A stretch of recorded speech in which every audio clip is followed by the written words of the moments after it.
Okay बच्चों, sewage treatment plant में हम लोगों ने प्राइमरी ट्रीटमेंट कर चुका था। दूसरा हम लोग देखेंगे सेकेंडरी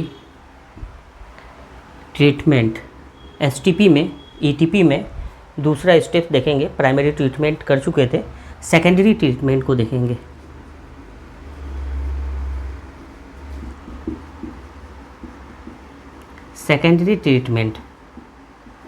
सेकेंडरी ट्रीटमेंट में 3 प्रोसेस होती है।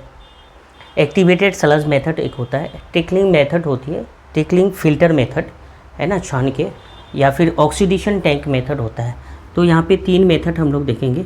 3 मेथड में हमारा जो होगा एक्टिवेटेड स्लज मेथड को ही मेनली यहाँ पे किया जाएगा। सेकेंडरी ट्रीटमेंट फर्स्ट जो होगा एक्टिवेटेड स्लज मेथड।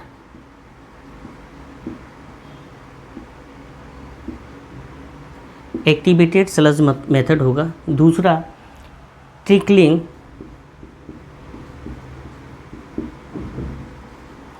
क्या होती है, ट्रिकलिंग फिल्टर मेथड होता है।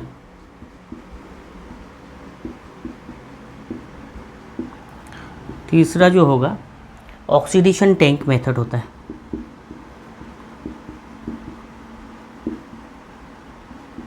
ऑक्सीडेशन टैंक होता है। तो यहाँ पे 3 मेथड में activated sludge method, secondary method का हम लोग देखेंगे। यहाँ पे डायग्राम हम लोग एक्टिवेटेड स्लज मेथड को, इसका डायग्राम को मेंशन करेंगे। इस तरह से 3 टैंक होता है, first, second and third. First tank जो होता है प्राइमरी सेटलिंग टैंक होता है। दूसरा टैंक जो होता है एरेशन टैंक्स होता है। और फिर तीसरा टैंक होता है सेकेंडरी सेटलिंग टैंक होता है। तो हम लोग इस टैंक को देखेंगे। पहले डायग्राम बनाएंगे। डायग्राम इस तरह से, यहाँ पे ये जो है फर्स्ट टैंक, ये है फर्स्ट टैंक। इस तरह से फर्स्ट टैंक होती है। दूसरा टैंक होता है थोड़ा बड़े साइज़ का होता है, इस तरह से बड़ी साइज़ का होता है।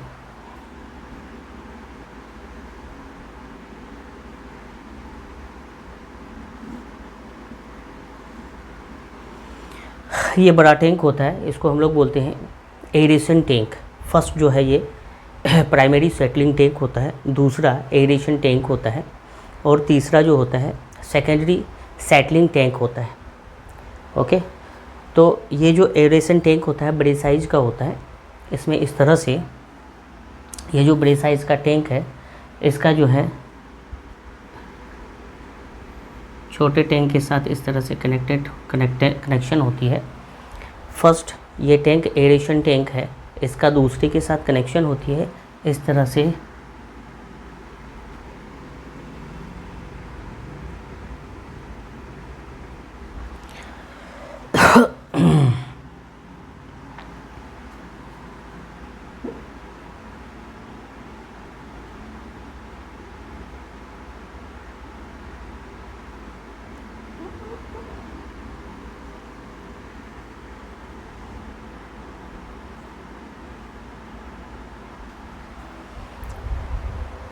ये हमारा 3 टैंक हो गया, first, second tank aeration tank, और तीसरा जो होगा सेकेंडरी सेटलिंग टैंक।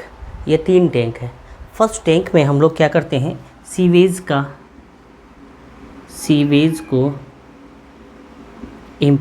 का इंपुट करते हैं हम लोग। कहाँ पे, ये जो फर्स्ट टैंक है, फर्स्ट टैंक को हम लोग क्या बोलते हैं यहाँ पे तीनों टैंक को पहले लिखते हैं। फर्स्ट टैंक है, ये फर्स्ट जो टैंक है ये प्राइमरी सेटलिंग टैंक है।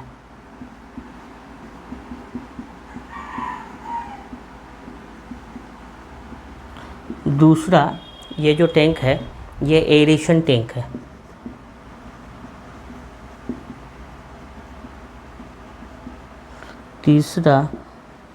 ये तीसरा टैंक है, ये तीसरा टैंक है secondary settling tank.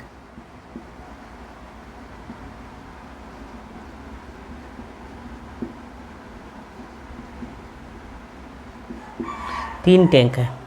First tank first settling tank, second aeration tank और थर्ड क्या है secondary settling tank. Secondary settling tank, ये तीन टैंक है। ये सीवेज फर्स्ट में पहले क्या किया जाता है प्राइमरी सेटलिंग टैंक में डाला जाता है। प्राइमरी सेटलिंग टैंक में सीवेज को डाला जाता है। तो यहाँ से इस तरह से नीचे की तरफ भारी वाला कुछ मैटर मिलता है, ये नीचे की साइड में, और ऊपर में फ्लोट करता हुआ हल्का वाला मैटर होता है। सीवेज का 2 लेयर बनता है। ये जो सीवेज हमने इनपुट किया इनका 2 लेयर बनता है। ये जो नीचे वाला लेयर है इस लेयर का इस तरह से, इसको हम लोग बोलते हैं फर्स्ट लेयर को प्राइमरी स्लज बोलते हैं। क्या बोलते हैं प्राइमरी स्लज। और जो ऊपर का हल्का मैटर्स है जो ऊपर की तरफ है लिक्विड फॉर्म्स में, उसको हम लोग बोलते हैं प्राइमरी इफ्लुएंट। Primary fluent. ये प्राइमरी इफ्लुएंट को आगे दूसरे टैंक में डाला जाता है, दूसरे टैंक में पास किया जाता है। इसको दूसरे टैंक में पास किया जाता है जिसको बोलते हैं एरेशन टैंक। दूसरा टैंक क्या है एरेशन टैंक में इसको पास किया जाता है। ओके, तो ये जो एरेशन टैंक में डाला जाता है, यहाँ पे एरेशन टैंक में ये इस तरह से प्राइमरी स्लज को भेजा जाता है। प्राइमरी स्लज को प्रॉपर ऑक्सीजन दिया जाता है। इसके लिए क्या किया जाता है एजिटेशन किया जाता है। इस तरह से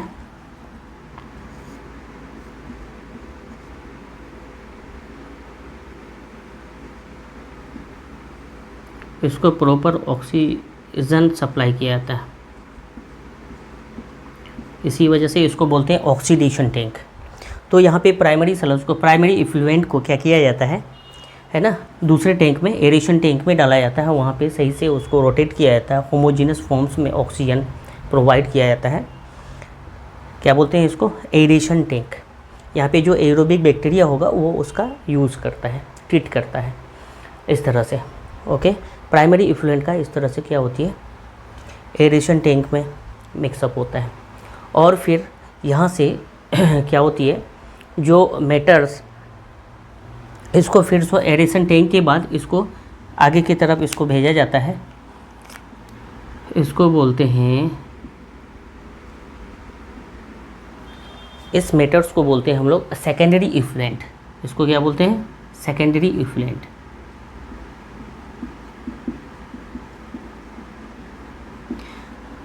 ऊपर वाला प्राइमरी इफ्लुएंट इसको एरेशन टैंक में डालते हैं, इसको एजिटेट करते हैं, है ना। इस तरह से ऑक्सीजन होमोजेनस फॉर्म्स में इनको मिलता है। एरोबिक बैक्टीरिया इसका डिपोजिशन करता है। जो भी ऑर्गेनिक मैटर्स और कोई भी सब्सटेंस है इसका डिकम्पोजिशन होता है एरोबिक बैक्टीरिया के प्रेजेंस में। आफ्टर देन इसको किस में भेजा जाता है, इसको जो है सेकेंडरी सेटलिंग टैंक में डाला जाता है। सेकेंडरी सेटलिंग टैंक में 2 लेयर बनता है इसका सेकेंडरी इफ्लुएंट का। 2 लेयर, एक बॉटम लेयर और एक अपर लेयर। इस तरह से ऊपर में हल्का वाला और नीचे भारी वाला 2 लेयर बनता है इस तरह से। ओके, तो इस तरह से 2 लेयर बनता है सेकेंडरी इफ्लुएंट को। यहाँ से जब यहाँ है ना कहाँ सेकेंडरी सेटलिंग टैंक में डालते हैं तो इस तरह से 2 लेयर बनता है। ओके, तो ये इसको यहाँ से हमने क्या किया, यहाँ पे शेड किया। ये जो मैटर है ये क्या है ऊपर वाला सेकेंडरी इफ्लुएंट है और नीचे वाला क्या है एक्टिवेटेड स्लज है, ये जिसको हम लोग फ्लोक बोलते हैं। तो ये हमारा क्या है, ये है secondary effluent upper layer of, और लोअर बॉटम लेयर में ये क्या है फ्लोक्स है। ये क्या है फ्लोक्स,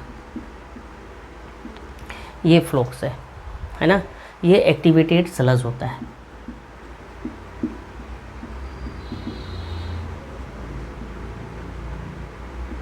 ये एक्टिवेटेड स्लज होती है। ऊपर वाला सेकेंडरी इफ्लुएंट होता है। ओके, सेकेंडरी इफ्लुएंट होता है। नीचे में ये इस तरह से ये जो फ्लोक है, फ्लोक का मैक्सिमम पार्ट है ना एक्सक्रीट हो जाता है और कुछ पार्ट इस तरह से एरेशन टैंक में फिर से भेजा जाता है। इस तरह से एरेशन टैंक में भी आता है। एक्टिवेटेड स्लज का फॉर्मेशन होता है यहाँ पे इस तरह से, और मेजर पार्ट को डिस्पोज कर दिया जाता है। मेजर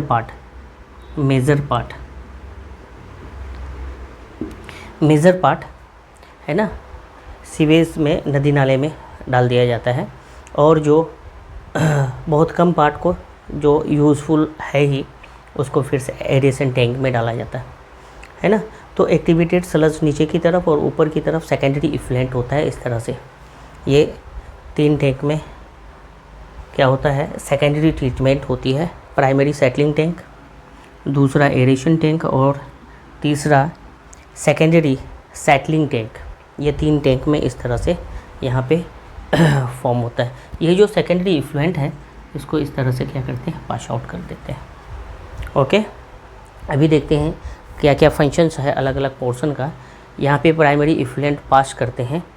अब सिंपल ये डायग्राम हमारा है, ये प्राइमरी इफ्लुएंट है जो सीवेज के थ्रू, सीवेज को हमने प्राइमरी सेटलिंग टैंक में डाला तो 2 लेयर बना, लोअर लेयर प्राइमरी स्लज और अपर लेयर प्राइमरी इफ्लुएंट। तो प्राइमरी इफ्लुएंट का हम लोग इस तरह से ट्रीटमेंट करते हैं। क्या करते हैं, प्राइमरी इफ्लुएंट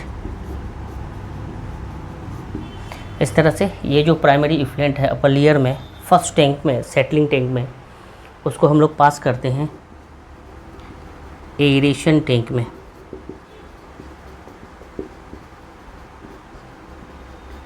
इसको हम लोग पास करते हैं एरेशन टैंक में प्लस यहाँ पे क्या होता है, एक्टिवेटेड स्लज होता है, ये एरेशन टैंक में डालते हैं। और ये जो प्राइमरी इफ्लुएंट होता है एरेशन टैंक में गया, ऑक्सीजन सप्लाई हुआ, और इसमें क्या है, प्राइमरी इफ्लुएंट में एक्टिवेटेड स्लज है। क्या है, प्लस एक्टिवेटेड स्लज।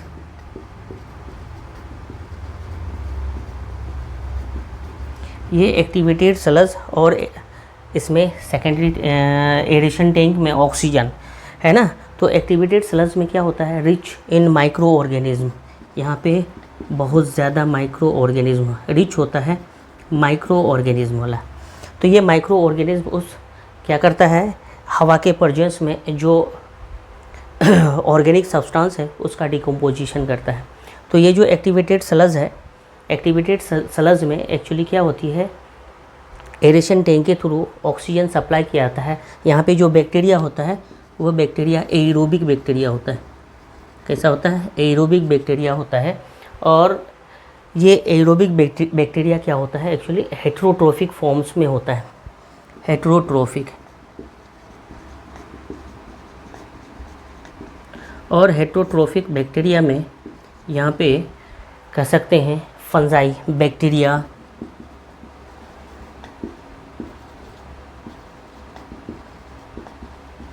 और प्रोटोजुअन्स, ये सब हो सकता है। फंजाई बैक्टीरिया, प्रोटोजुअन्स, ये सब हो सकता है एरोबिक हेट्रोट्रोफिक बैक्टीरिया। फंजाई की अगर बात करें तो यहाँ पे फंजाई में क्या क्या आ जाएगा, ईस्ट आ जाएगा, पेनिसिलियम आ जाएगा। उसके अलावा फंजाई में आ जाएगा जियोट्राइकम, ये फंजाई है, ये आ जाएगा। बैक्टीरिया में हमारा आ जाएगा इकोलाई बैक्टीरिया, इंटेरोबैक्टर, एक्रोमोबैक्टर, ये सब आ जाएंगे। स्यूडोमोनास, माइक्रोकोकस, ये सारा बैक्टीरिया में आ जाएंगे। और प्रोटोजुअन्स होगा, ये सारी चीज़ें होंगी। एरोबिक कंडीशंस में ये क्या होंगे, इस ऑर्गेनिक सब्सटेंस को डिकम्पोज करेगा। क्या करेगा, मेटाबॉलिक प्रोसेस करेगा, उसको डाइजेस्ट करेगा। ओके, यहाँ पे एरेशन टैंक में एयर पंप करते हैं। ये एरेशन टैंक में क्या करते हैं, एयर पंप करते हैं, ऑक्सीजन पंप करते हैं। इस तरह से ऑक्सीजन पंप करते हैं। यहाँ पे क्या होती है, ये जो हमारा एरोबिक हेट्रोट्रोफिक बैक्टीरिया है, ये ऑक्सीजन सप्लाई जैसे ही करते हैं तो यहाँ पे जो प्राइमरी इफ्लुएंट उसको क्या करते हैं, जिसमें माइक्रो ऑर्गेनिज्म का बहुत ज़्यादा ग्रोथ होता है ना, ग्रोथ ऑफ माइक्रो ऑर्गेनिज्म। यहाँ पे क्या होती है, ऑक्सीजन पंप जैसे करते हैं, ग्रोथ ऑफ माइक्रो ऑर्गेनिज्म होता है। क्या होता है, ग्रोथ ऑफ माइक्रो ऑर्गेनिज्म। बहुत तेज़ी से माइक्रो ऑर्गेनिज्म की यहाँ पे क्या होती है, ग्रोथ होती है ना। ये activated sludge aeration tank, that means यहाँ पे क्या होती है, ऑक्सीजन सप्लाई होता है। अब इस ऑक्सीजन में ग्रोथ किसका होगा, माइक्रो ऑर्गेनिज्म का ग्रोथ होगा। और इस माइक्रो ऑर्गेनिज्म के ही ग्रोथ को क्या कहते हैं, फ्लॉक कहते हैं, जो नीचे की तरफ इस तरह से फैल गया है। क्या बोलते हैं, ग्रोथ ऑफ माइक्रो ऑर्गेनिज्म को क्या बोलते हैं, फ्लॉक बोलते हैं।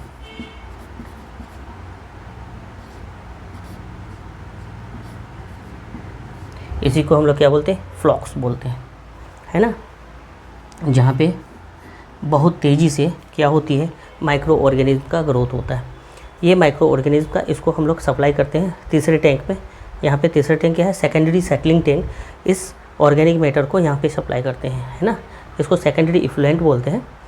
तो ये ऊपर वाला सेकेंडरी इफ्लुएंट और नीचे वाला फ्लॉक्स होता है, एक्टिवेटेड स्लज होती है। यहाँ पे क्या होती है, माइक्रो ऑर्गेनिज्म का ग्रोथ होता है, जिसको हम लोग क्या बोलते हैं, फ्लॉक्स बोलते हैं। इसी को फ्लॉक्स बोलते हैं, लोअर पार्ट में जो मिलता है ना। फ्लॉक्स का डेफिनेशन हम लोग लिखेंगे तो क्या लिखेंगे, masses of bacteria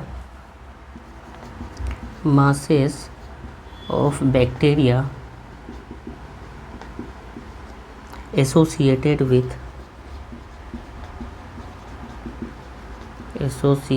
with masses of bacteria associated with fungal filament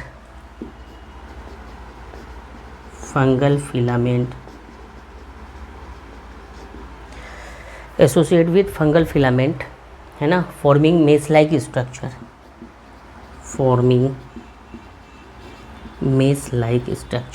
कैसा स्ट्रक्चर होगा, मेस लाइक स्ट्रक्चर। इसी को हम लोग क्या बोलते हैं, फ्लॉक्स बोलते हैं, है ना। Masses of bacteria associated with fungal filament forming mess like structure. जब यहाँ पे क्या होंगे, फ्लॉक्स में क्या होंगे, बहुत सारे बैक्टीरिया ग्रो करेंगे, है ना, ग्रोथ ऑफ माइक्रो ऑर्गेनिज्म होगा, उसको क्या बोलेंगे, फ्लॉक्स बोलेंगे। यहाँ पे फ्लॉक्स को हम लोग मेंशन करते हैं, masses of bacteria associated with fungal filament, है ना, फॉर्मिंग मेस लाइक स्ट्रक्चर, फ्लॉक्स। अब ये जो फ्लॉक्स का फॉर्मेशन हुआ, नीचे की तरफ ये फ्लॉक्स और ऊपर की तरफ सेकेंडरी इफ्लुएंट, है ना।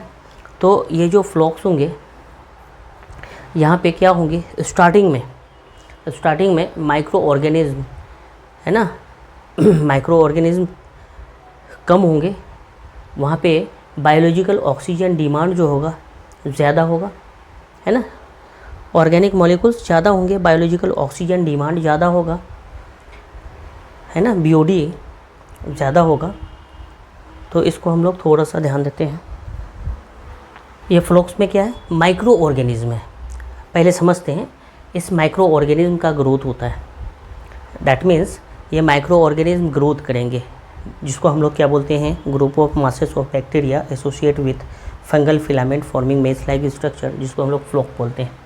अब यहाँ पे ये जो फ्लॉक है ना, स्टार्टिंग में अगर देखें हम लोग तो ये जो फ्लॉक होगा क्या होगा, यहाँ पे बीओडी बायोलॉजिकल ऑक्सीजन डिमांड अगर देखें तो बायोलॉजिकल ऑक्सीजन डिमांड होगा, है ना। बीओडी को देखेंगे यहाँ पे किस तरह से बिहेव करता है। सबसे पहले बीओडी को समझते हैं। ये बीओडी होता क्या है, amount of oxygen in milligram. यहाँ पे बीओडी को हम लोग मेंशन करते हैं मिलीग्राम में, अमाउंट ऑफ ऑक्सीजन, है ना, amount of oxygen in milligram in mg, milligram में हम कैलकुलेट करते हैं। फॉर 5 डेज़ 5 दिन के लिए amount of oxygen in mg for 5 days in 1 litre of 1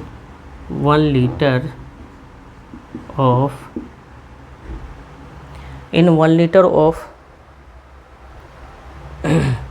H2O at 20 degree centigrade. 20 degree centigrade में 1 लीटर वाटर में अमाउंट ऑफ ऑक्सीजन कितना होता है in mg for 5 days in 1 litre of water at 20 degree centigrade, है ना। 1 litre of water at 20 degree centigrade required by micro organism, required by micro organism, ammo लिखते हैं, micro organism, है ना, to decompose organic matter,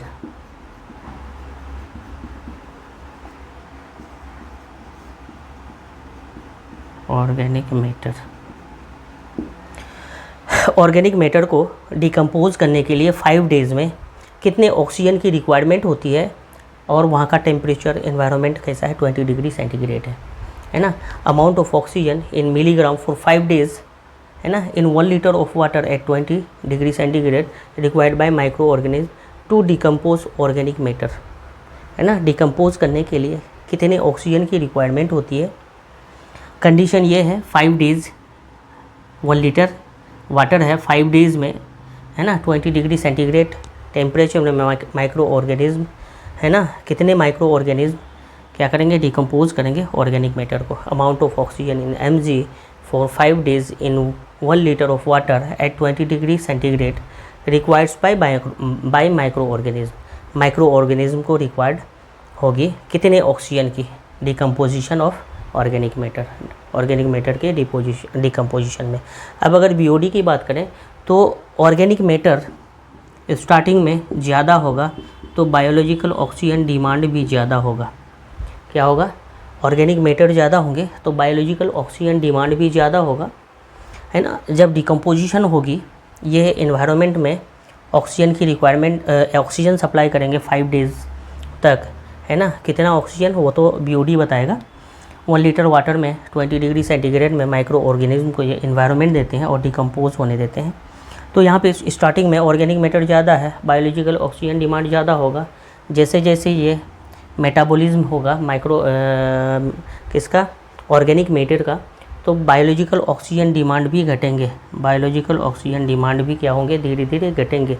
और ये कब तक, 10 to 15% तक, है ना, इंतज़ार करेंगे, डिकम्पोजिशन होने देंगे ऑर्गेनिक मैटर का। किसके थ्रू, माइक्रो ऑर्गेनिज्म के थ्रू। ये माइक्रो ऑर्गेनिज्म के थ्रू ऑर्गेनिक मैटर का डिकम्पोज होने देंगे। और वहाँ कब तक होने देंगे, जब तक बायोलॉजिकल ऑक्सीजन डिमांड 10 to 15% ना हो जाए, 10 to 50% ना हो जाए, 15%, है ना, 10 से 15% ना हो जाए, तब तक हम क्या करते हैं, डिकम्पोजिशन होने देते हैं। किससे, माइक्रो ऑर्गेनिज्म से इसको डिकम्पोज होने देते हैं। ओके, तब तक जब तक बायोलॉजिकल ऑक्सीजन डिमांड कितना, 10 to 15% ना हो जाए। इसके बाद हम लोग क्या करते हैं, टर्शरी ट्रीटमेंट करते हैं। नेक्स्ट क्लास में हम लोग देखेंगे टर्शरी ट्रीटमेंट, सेकेंडरी ट्रीटमेंट आज देखें। Okay, thank you.